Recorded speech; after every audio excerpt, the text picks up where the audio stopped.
vi kommer fra det, som der i det, der er beskrevet som traditionelle erhverv, hvor vi producerer, vi processer alle former for planglas til terrorområder og alle mulige formål. Det er sådan ret lavteknologisk. Gennem de senere år, så er vi blevet lidt mere, lad os bare sige, lidt mere avanceret. Vi sælger mere viden, end vi producerer produkter om konstruktioner, produkter, processer. Altså det bygger vi ind i vores produkter.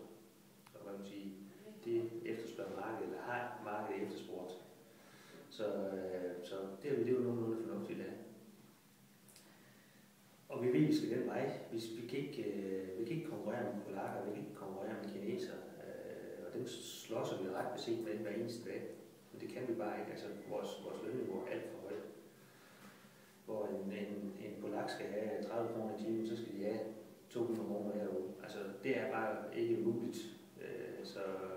Så vi skal finde på noget andet, og det gør vi så. Og en af de ting, som vi har gjort, det er, at vi har indledt et samarbejde med tilfældigvis en virksomhed, som ligger på Industrivej her i Brønderslev. Altså den virksomhed ligger lidt længere ned af vejen, den hedder BSC. Det store oprindeligt for Plastic Solution Company. De leverer displayglas til alle mulige former. Det kunne være displayglas i den iPhone, du sidder med derovre, det lille frontglas, der sidder foran. Det kunne være til en marinemonitor, der står på broen på et skib. Det kunne være til alle mulige formål. Og det har de gjort gennem 25 år. Vi har produceret til lidt samme anvendelse, men inden for glas. Men vi har nedprioriteret det, fordi der skulle være store investeringer til for at sælge varen. Den bliver typisk solgt uden for landets grænser. Og det apparat har vi ikke. Vi har så gengæld det apparat til for at producere varen. Og det er der ingen andre, der har her i hvert fald i Danmark i samme omfang som os. Så sådan tilfældigheden gjorde, at vi kom sammen om det her, og så har vi det sidste halvt års tid udviklet på det. Altså det vil sige, lære at producere varen, opsætte et program, altså et produktprogram. Og så er fordelingen den, at PSC, som de hedder, de sætter varen, vi producerer varen, og vi har et fælles selskab, der går igennem, og der udvikler vi produkter og får dem gjort klar, så PSC kan sælge dem, og vi kan producere dem. Det er en måde at samarbejde på. Yes. I al sin enkelhed. Hvad kan man så sige i forhold til jobtyper? Hvad åbner det så op for? Altså det indeholder mere viden end det vi traditionelt har lavet. Men der er jo stadigvæk ufaglært arbejde i det. Altså alle vores processer, de bliver jo betjent mere eller mindre ufaglært arbejdskraft. Lige godt hvor avanceret det er. Men der er nogen bagved, der servicerer det, altså hvor der er maskinmester og ingeniører og det ene og det andet, men overvejende betjent af ufaglært arbejdskraft. Så hvad man siger, altså der er jo job i det, både til nogen, der har nogle længerevarende uddannelse, og der er også til nogen, der er ufaglært, eller der mere eller mindre ikke har en uddannelse. Hvor længe har det været under opstart? Det har været under opstart i 8, 9, 10, 12 måneder. Yes. Og hvordan ser du sådan en udvikling, som kunne være? Altså, hvordan ser du fremtidsplanerne for selskabet?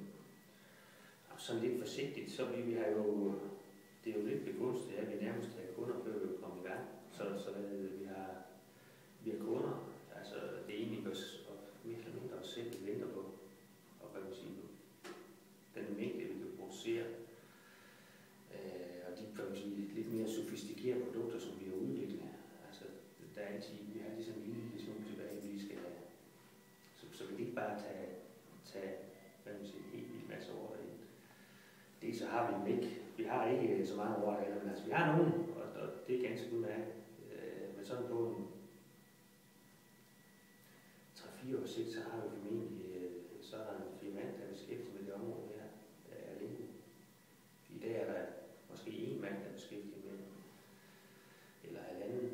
så er der måske 4 mand, der beskæftiger med det, hvis vi er lidt forsigtige. Altså, markedet er der, det er vigtigt. Så det er bare et spørgsmål om, hvor godt vi bider os fast i det. Hvilke risikoer er der ved projekter, kan man sige, hvis der er nogen? Der er den risiko, at de penge, vi investerer i, de er tabt. At det ikke lykkes. Men altså, vi leverer bare i dag, Ja. så risikoen er begrænset. Ja. Det beror på, at man har en virksomhed, der producerer det. Altså, vi får det, skal producere det, og at de får det, skulle sælge det. Så havde vi fyldt alle huller nu. Det skal egentlig være, at PSC havde i første omgang måske drømt om, at de selv skulle producere det fra ende til anden. De fandt så ud, at de skulle investere omkring 15 millioner for overhovedet at komme i gang. Dem havde vi jo investeret, hvad kan man sige, tilbage i tiden. Så det skulle de ikke lige godt. Det slap de for. Altså, deres risiko har blevet så meget desto større. Havde de nu sat sig de 15 millioner, for nu er det du ikke, så er de sådan set tabt 15 millioner. De har nok heller ikke kunne finde finansiering til 15 millioner. Noget så usikkert. Så det var ikke muligt.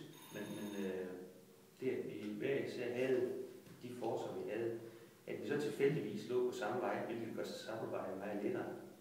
Det er sådan noget helt andet. Altså, det er en ren tilfældighed, at vi ligger så tæt på hinanden. For vi finder, altså der findes ikke andre, der er med til os i Danmark. Der findes heller ikke nogen, der er med i BSC i Danmark. At vi så tilfældigvis ligger på samme vej, det er sådan, det er et lykketræf. Altså, de kunne lige så godt have ligget i Glostrup. Men nu ligger vi på Industrivejen nummer 15, og vi ligger på nummer 25. Det er en tilfældighed. Hvad laver I ellers af samarbejde med folk? Altså, ikke nødvendigvis i forhold til Nordjylland, men især i forhold til Nordjylland, hvem arbejder I så sammen med? Altså, har I nogle samarbejdspartnere? Sådan? Det er meget begrænset. Altså, ikke noget, der minder om det her. Ja. Overhovedet. Hej, det. Vil du opfordre andre virksomheder til at gå i samarbejde med andre virksomheder? Det var absolut. Det er, altså, hvis vi skulle have gjort samme øvelse med at have forsøgt på selv at sælge varen, vi kunne producere den, og vi vidste markedet var der. Hvis vi skulle have gjort det, så skulle vi have haft en sælger eller to på det internationale, og det skulle vi så have haft i et par år. Altså det er en investering på,